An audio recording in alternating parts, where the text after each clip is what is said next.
taking up in general surgery.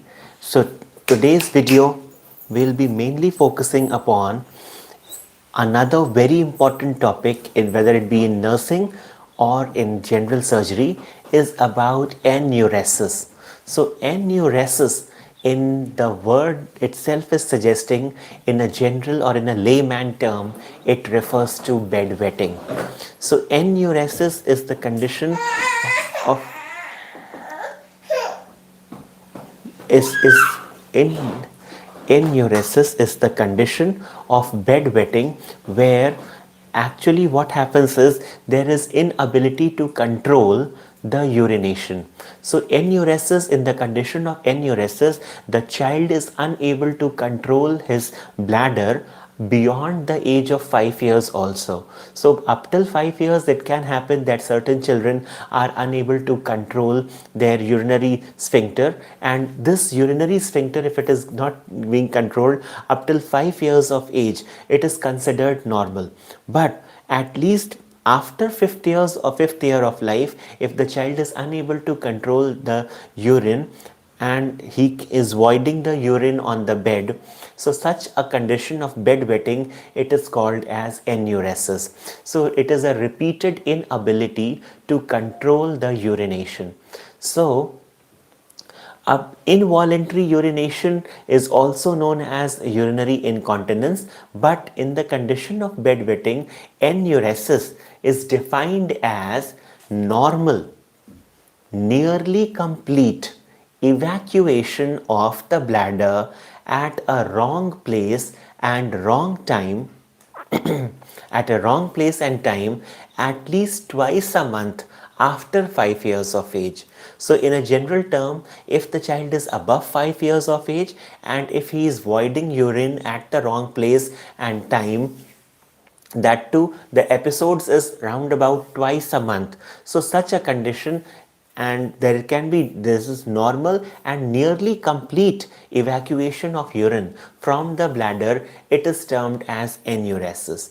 Now very important point what we need to remember is that more than 85% children, that is 85% children, are going to have this ability to hold their urine, that is the nocturnal as well as the diurnal urine control, by 5 years of age. So it is a very important date, but that is up till 5 years of age. By 5 years of age, 85% of the children are going to have a control on their urination.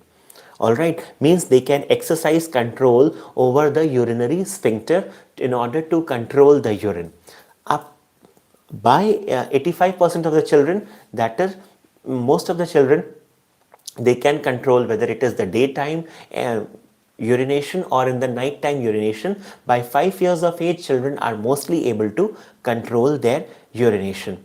Alright, but remaining 15% children, this happens in most of the children, that up till 85% they will 85% of children by 5 years of age they can have a control, but remaining 15% of children, they are going to gain this continence at a rate approximately 15% per year.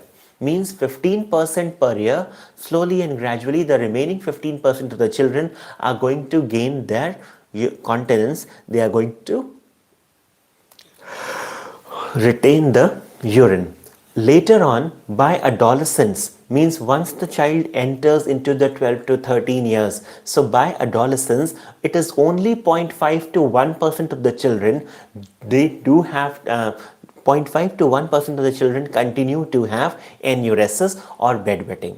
So once the child is there, 0.5 to 1% of the children, by the time of adolescence, it has been found in the statistics that these children continue to have enuresis. Now bedwetting at night, it is called as nocturnal enuresis, and now we are going to classify this, how this enuresis can be classified. First is called as the primary enuresis, and the next it is called as the secondary enuresis.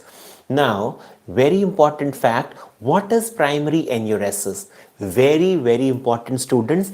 primary enuresis or the primary bedwetting is repeated, and that too at least 2 times a week for at least 3 consecutive months. So if bedwetting, if a child is bedwetting and he's soiling the bed, the clothes are getting wet at night in a child who is equal to or greater than 5 years of age, if the child is going to wet the bed at night, and that too, that should happen in what manner? It should happen 2 times a week for 3 consecutive months. So 2 times a week for at least 3 consecutive months. If a child who's equal to 5 years of age or elder than 5 years of age, if he is continuing to wet the bed, so this condition is called as primary enuresis. Now in primary enuresis, most important fact I would like to emphasize that boys are at least 3-4 times more, this primary enuresis is found most commonly is in boys as compared to girls.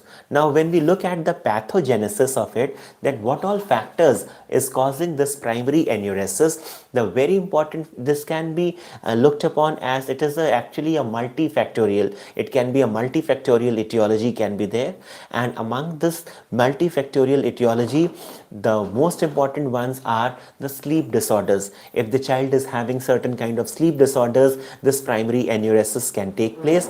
Next is the genetics of the child.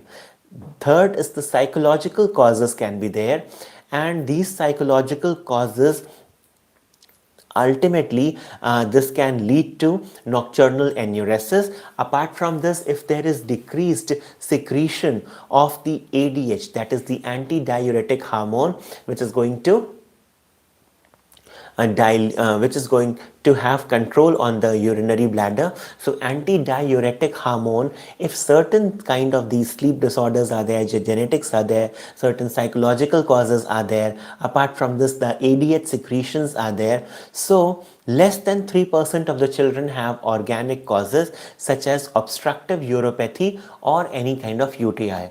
So it is mostly seen in the cases of primary enuresis that less than 3% have the actual organic causes related to primary enuresis, and the organic causes can be in cases of any kind of an obstructive uropathy or any kind of a UTI.